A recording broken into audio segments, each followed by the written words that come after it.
Hi, welcome to How to Manage Stress. Stress is Wednesday night at 9:39 Vegas time, and you're doing your assignment. That's a little stressful, but it's my life, and I've learned to accept things for what they are, so that I don't get too stressed. Um, every day we all experience some sort of stress. Most of the time, it just goes unnoticed. They're pretty um, small things that we just don't really pay much credence to. Um, we get a little irritated, we get frustrated, sometimes we have a little pain, um, but none of that really makes any big difference in our daily life. And so when things start to build up, that's when we start to pay attention. When we get that medium to high level stressors that can kick in from um, something acute to something that has come out of nowhere, whether it be a health issue or a financial issue or a loss of some sort, whether it's loss of person or loss of property. Those things can really start to wreak havoc on our body. And once that happens, then, our body's always trying to maintain a sense of homeostasis. And so when that stress kicks in, then, we see here, we get the heart starts to palpitate. We start to feel a little anxiety. Mouth usually, dries up. Our digestive system shuts down because it's in a fight or flight mode. And so digestion isn't something that's necessary at the time. Our blood vessels are increasing and circulation is going, and the body just knows what to do. It has its own built-in um, response mechanisms just for this reason. Otherwise, we'd probably just die. So, stress isn't always a bad thing. Stress is a good thing. If we're under stress, it means that we're being engaged in our life. We are being present. We are moving ourselves out of our own boundaries. We're pushing ourselves. We're trying to grow. We're maturing. We're changing. And all that stuff is pretty important to be human and to be successful. We all have some idea of what success is for us, whether it's a monetary thing or whatever you set, for one's own life.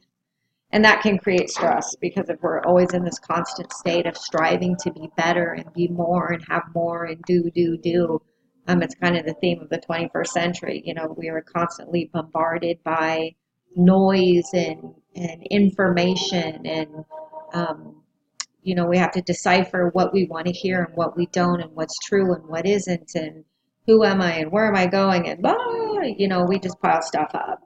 I think what we've forgotten to do is learn how to just stop and to be and to take time. I heard from an older gentleman before a little saying that went something like, keep it in today, go quietly about your business, take time to rest and take time to pray. And when I heard that, it really resonated with me, and it's something that I've continued to do since I heard it, which was some time ago.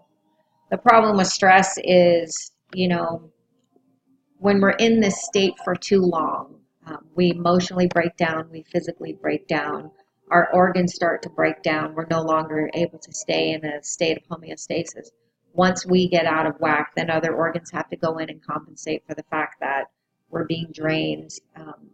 And our adrenal system usually is one of the first ones that takes on all this stress, and we start dumping cortisol and we're just not feeling right, and then our emotional state starts to get out of whack, so we're not thinking correctly, and then we're not eating right, and then we're not sleeping, and before we know it, we've just kicked ourselves into a full-blown panic attack. And it looks like, uh, I think the little statistics on the book were talking about 75 to 90% of all doctor visits are somehow stress related. I mean, that's just a classic example of the world that we live in today.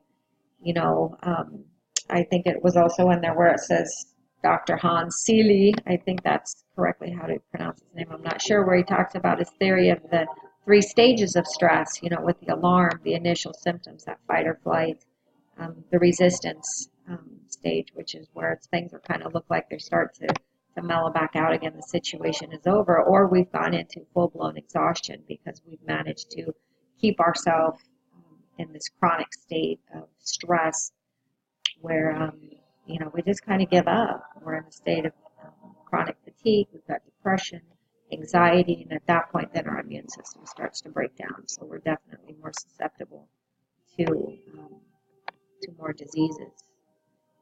How do we fix it? You know, first of all, I think it's a mental state. We all have to decide, you know, what's best for us. Where do we want to be, where we're going, and about self-care. I think a lot of times people have forgotten how to take care of themselves. We get too busy taking care of our family members. We take care of our jobs. We're always caretakers of others, but we're not always great caretakers of ourselves. And it can be as simple as starting off with the foods that we eat. Taking care of ourselves is definitely eating good, wholesome foods, good chemical-free foods. It's also taking some adaptogenic herbs. This one I take myself. I love it. It helps. It's got 5 different adaptogenic herbs in there, which also helps to balance out the adrenal system, which of course that's where the cortisol comes from. But just from a hormonal standpoint, this has been very supportive and one that I use daily, and it truly helps to keep me nice and even keel. I think meditation, I think quiet time, I think spending time outside, I think spirituality, I think religion, I think all of those things can come into play, and each one of us has the ability to want more, seek more quiet, seek more solitude. We just don't always know how to do it, and sometimes we just don't make time to do it. So I think it's about being mindful of taking, even just starting with 5 minutes a day, whether we do mindful meditations that we can get off of YouTube, which are super easy to do and anybody can do it, to maybe taking some little yoga classes at maybe the YMCA. Generally, most of us aren't too far away from a YMCA or some sort of class. We can also do, you know, there's some 12-step groups if that is something that also needs to be addressed. Just being outside, you know, going for a walk in a park, hugging a tree. That's what I always say, one of my favorite things to do.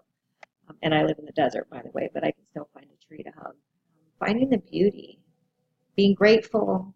Gratitude is something that is so overlooked because we're so busy doing that we forget to be grateful for the small things. Every day that we wake up, we're successful. I hear that in a little meditation. I do a 5-minute meditation every morning, a little guided meditation. And it's amazing what 5 minutes can do. In my house, it's also TV. Like I don't own a TV. I don't have one. That's a choice I made some time ago, and my life is better because of it. It's not that I don't know what's going on. It's just that I don't want to be bombarded with a whole bunch of external noise and concern and hype about things that aren't really important to me. And I do my part about being engaged in life. It's just I don't want to be bombarded with a bunch of negativity. So for me in my house, we just don't participate in TV. You know, for ladies and for men, going to a little spa, getting foot massages, massages period, going to a reflexologist, practicing some aromatherapy. All of those things are really good. The Bach flower remedies I'm quite fond of, especially the rescue remedy. That's a really good one to help with emotional support. You know, so the bottom line is I think that we need to be more mindful about taking care of ourselves. There's a lot of things that we can do. We just have to, like everything else. So I hope that everybody is able to at least make 5 minutes for themselves on a daily basis to just kind of decompress and regroup, and you'll be a better person for it, and I'm sure the people around you will appreciate that as well. So thanks, and everybody have a great day.